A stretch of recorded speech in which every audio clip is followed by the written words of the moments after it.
નમસ્કાર દર્શક મિત્રો, બ્રેકિંગ ન્યૂઝમાં આપનું હાર્દિક સ્વાગત છે. આપ જોઈ રહ્યા છો ગુજરાત ન્યૂઝ 24. સમાચાર પ્રાપ્ત થઈ રહ્યા છે બરોડા ડેરીના ડભોઈ ઝોનની ચૂંટણીને લઈને. બરોડા ડેરીના ડભોઈ ઝોન નંબર 8માં નવનિયુક્ત ડિરેક્ટર તરીકે દક્ષિતભાઈ પટેલની જંગી બહુમતીથી જીત નિમિત્તે ડભોઈ પટેલ વાડોઈ ખાતે ભવ્ય સત્કાર સમારંભ યોજાયો હતો.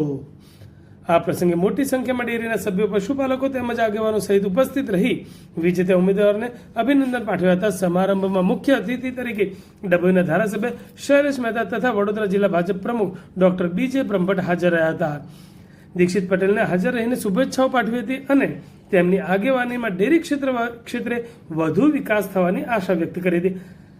આ કાર્યક્રમમાં દિનુમામાં જિલ્લા પંચાયત ઉપપ્રમુખ વકીલ અશ્વિનભાઈ પટેલ, વડોદરા જિલ્લા કેળવણી મંડળ ડભોઈ પ્રમુખ, વડોદરા જિલ્લા યુવા મોરચાના ઉપપ્રમુખ નીરવભાઈ પટેલ, સંગઠનના ઉપપ્રમુખ કેયુરભાઈ ઠાકોર અને સામાજિક કાર્યકર્તા ધીરેન્દ્રભાઈ પટેલ, શશિકાંતભાઈ પટેલ, માજી પ્રમુખ બીરેન શાહ, મહામંત્રી હિરેન શાહ, કિરીટ વસાવા સહિત ભાજપના હોદ્દેદારો તેમજ કાર્યકરો ઉપસ્થિત રહ્યા હતા. ગુજરાત ન્યૂઝ 24 માટે ડભોઈથી રિપોર્ટર બિલાલ ભુરાવાલા. તાજેતરમાં યોજાયેલી બરોડા ડેરીની ચૂંટણીમાં ડભોઈ ઝોનના ઉમેદવાર દીક્ષિતભાઈ પટેલનો ભવ્ય વિજય થયો. આજે એમનો સન્માન સમારંભ ડભોઈ નગર પટેલવાડી ખાતે રાખવામાં આવ્યો હતો. મોટી સંખ્યામાં ભાજપના આગેવાનો સાથે જ મંડળીઓના પ્રતિનિધિઓ અહીંયા હાજર રહ્યા હતા.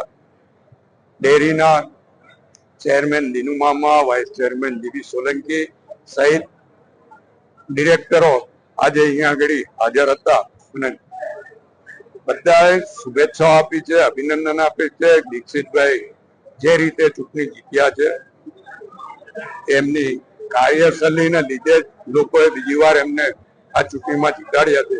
ત્યારે એમના વતી હું ખાતરી આપું છું કે ડભોઈ ઝોનના કોઈ પણ પશુપાલકોને કે દૂધ મંડળીઓને કોઈ તકલીફ નહીં પડે અને જે કઈ તકલીફો એમની હશે રજૂઆત કરશે તો એના પ્રશ્નો ઉકેલવામાં દીક્ષિતભાઈ અહમ રોલ નિભાવશે અને જ્યાં રજૂઆત કરવી ત્યાં રજૂઆત કરીને એમના પ્રશ્નો હલ કરશે.